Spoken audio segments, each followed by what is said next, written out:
honestly nervous to talk about a video game that I enjoy time and time again. But I didn't want to drag on and make this video dull and full of cringe, unlike the last video I did. Looking back into that video, I realized that the first attempt was awkwardly paced. But that's not the only problem.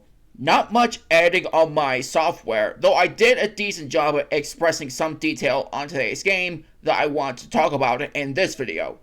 Looking down at the laptop on my lap isn't helping either because of an awkward impression that was given out. But the biggest criticism for me was my social anxiety disorder, which is a huge pain in the butt, let me tell you. That's what I decided to redo this review as a proper PlayStation Labyrinth episode, so I could not only give today's game more justice than it was originally been given out, but to be better by bringing out my words out more clearly. Basic introductions. Hi, I'm Nate. How you doing?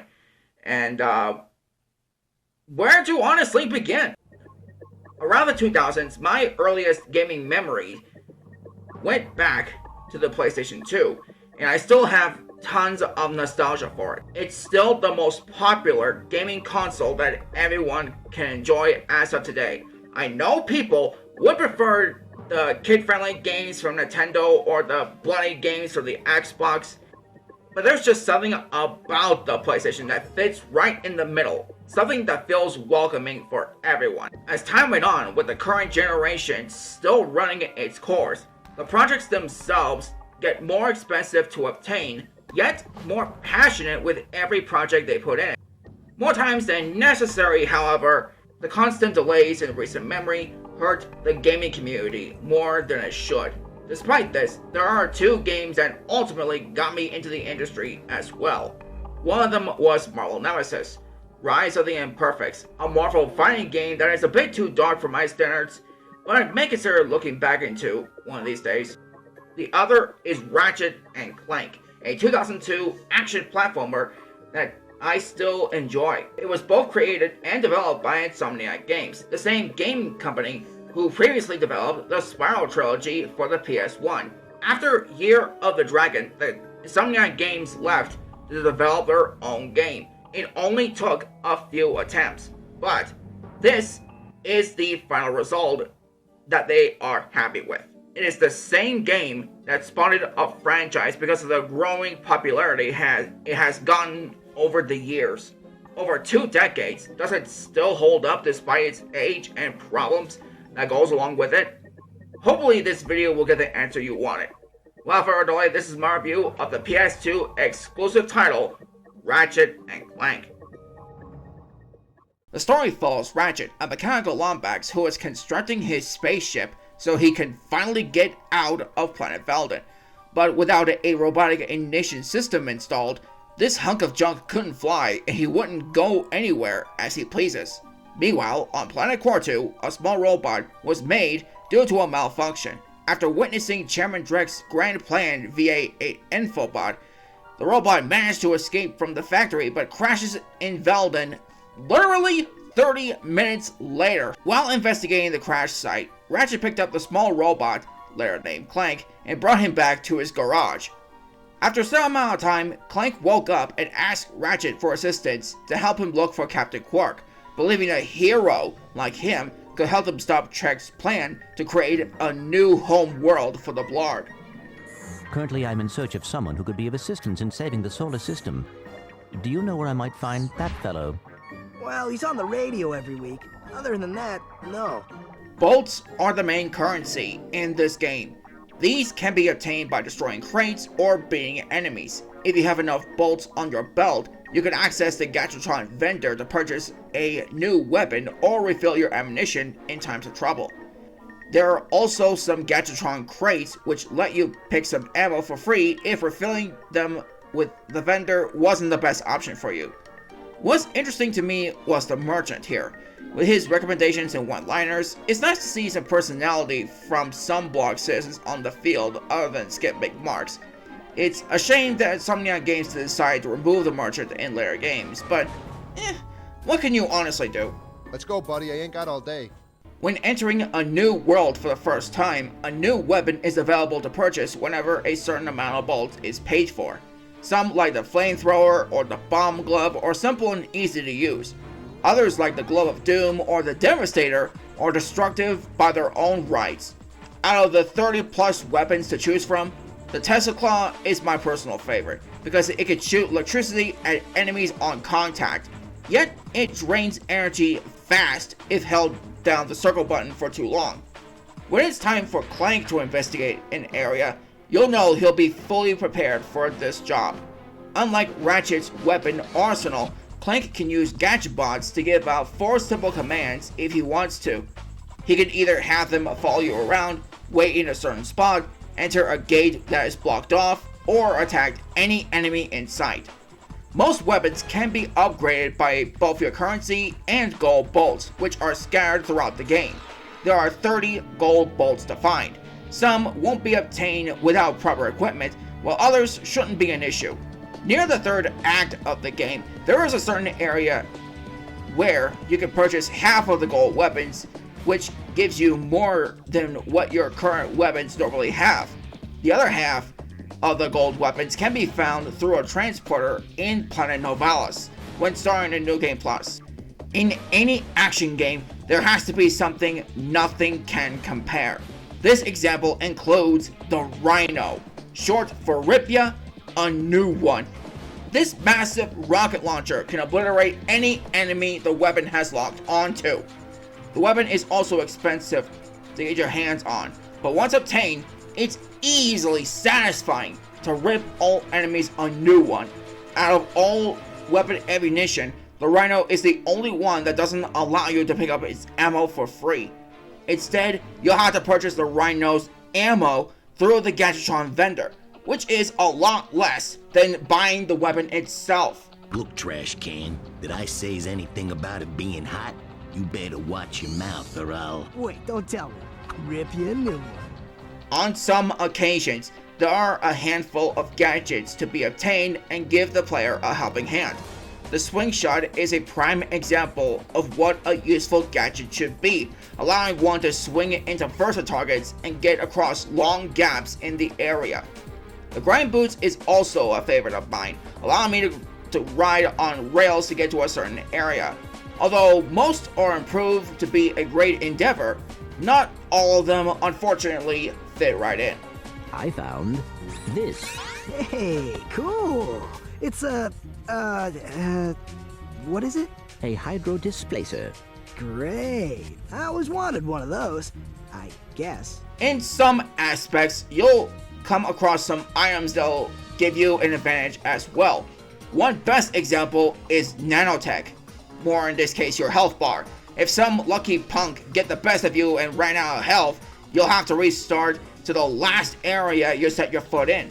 To add durability, you can purchase a nanotech soda machine twice, one for an extra unit of 5 and the other for 8 units.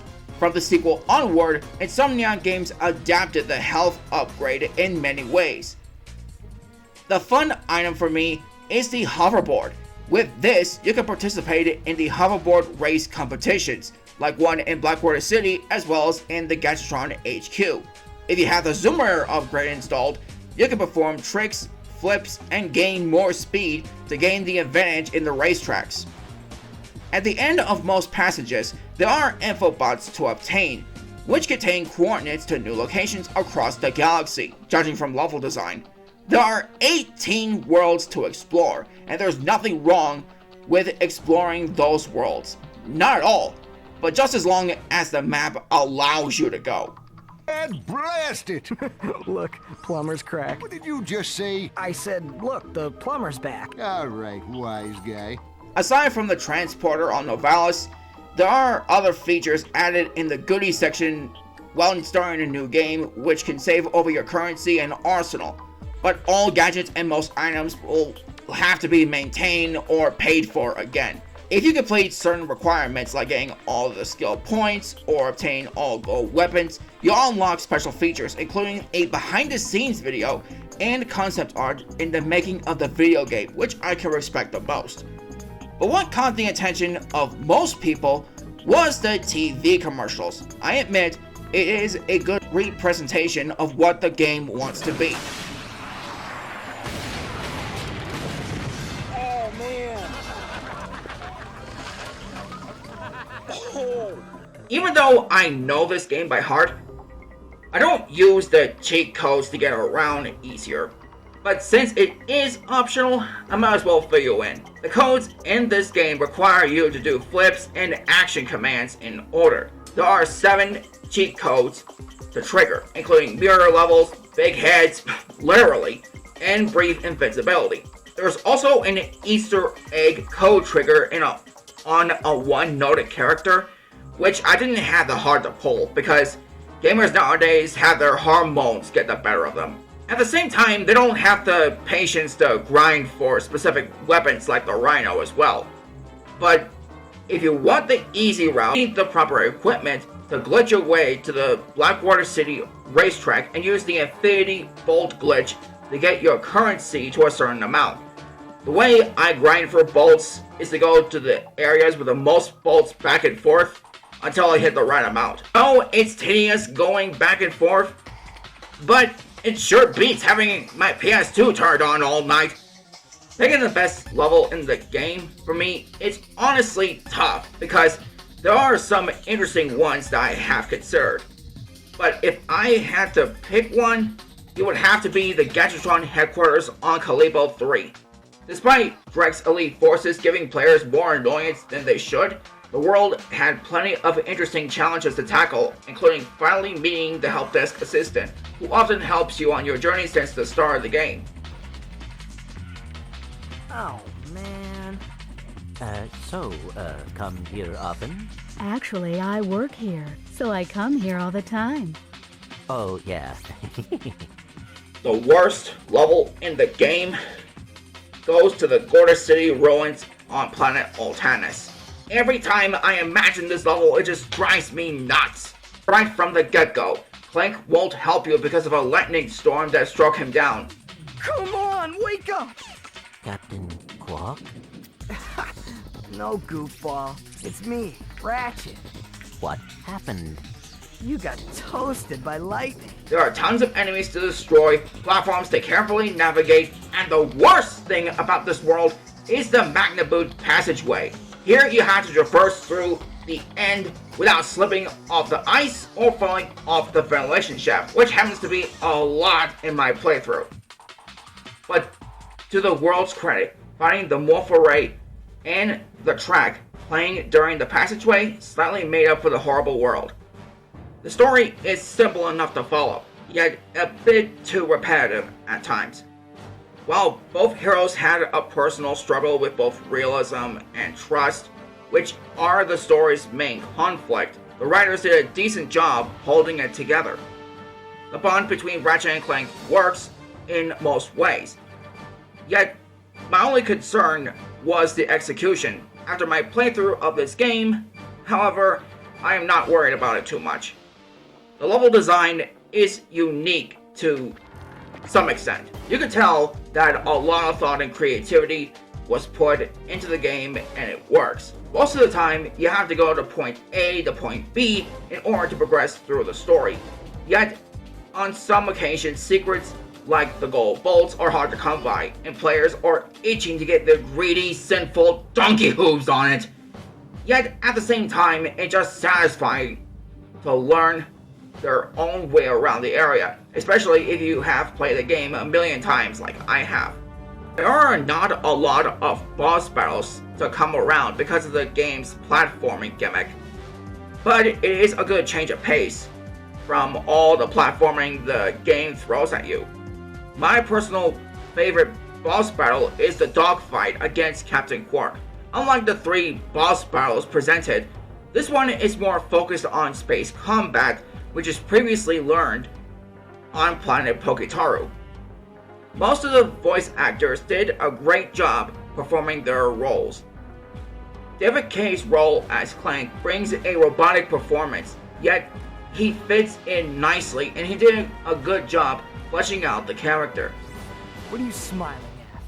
This is the Ratchet I always knew was there. Jim Ward's role as Captain Quark showed a confused but famed superhero who will do anything to be successful money-wise. Jim showed us that even heroes are not too bright, and this is a good example on his part. Ratchet, I've been keeping an eye on you. I've never seen anyone with such raw talent. You are a true hero in the making. Really? You mean I could be famous? Oh, absolutely. Kevin Michael Richardson's role as Chairman Drek gives a chilling presence of a villain, thinking that he is untouchable, and believing that he is giving the blog a new world to live in. Kevin might have some other villain roles similar to this, but here, Drek is obsessed with the power of his job's rapid promotions and money earnings to his use. So reserve your space now. Prime locations are filling up fast. Good day. There are a number of flaws holding the game back for me. I know this game is more focused on both Ratchet and Clank. I mean, they are the main heroes after all.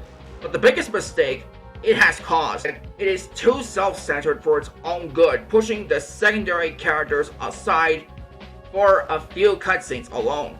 3 characters would return in Of Your Arsenal, the third game of the franchise, but I honestly felt that they were shoved to the sidelines and weren't given enough time to adapt. I'm guessing that's what the 2016 game reboot is there for, but from my experience here, it's just upsetting.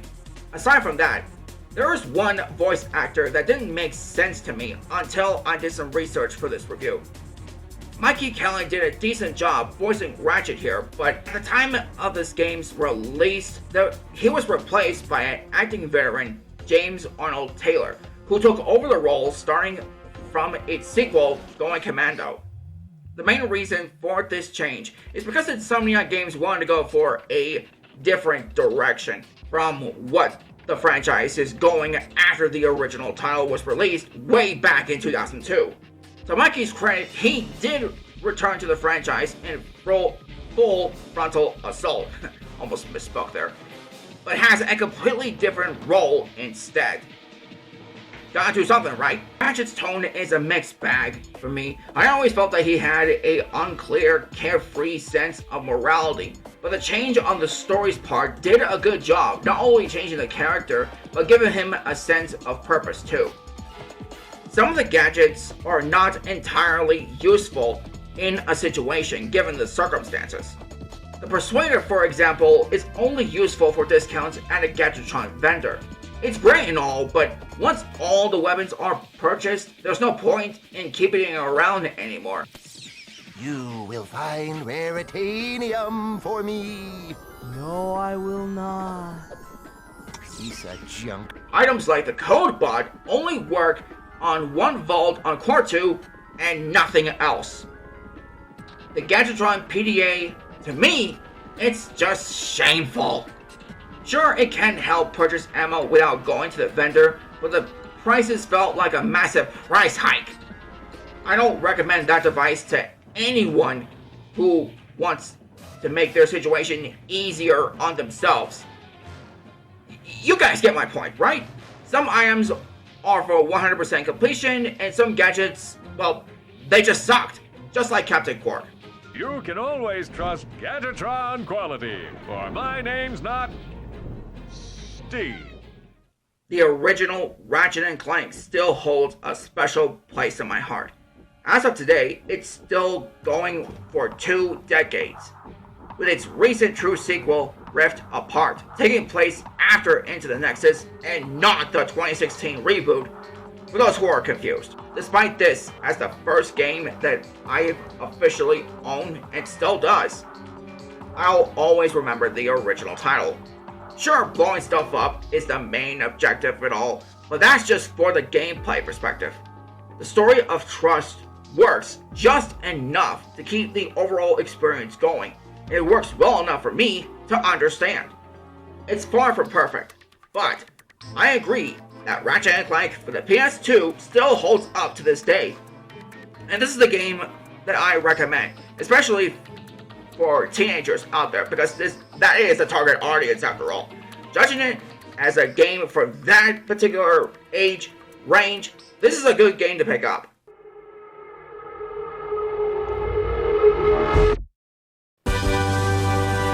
Thank you, and have a quark-tastic day. What'd you say? Nothing. Looking back on this game after so many years later, I'm just happy that I visit the nostalgic memories of my past. That's what inspired me to be what I am today. A person who enjoys video games just like everybody else. This channel is only a start towards a personal journey to find the best games on the PS2 and remind myself that I am honored to start this new path for the YouTube community. Where it will lead, I cannot say. Despite its long library, which I am fully aware at this point, I'm going to start on the United States releases of those titles and work my way up. In the meantime, I hope you guys could come along with me as we begin this search together.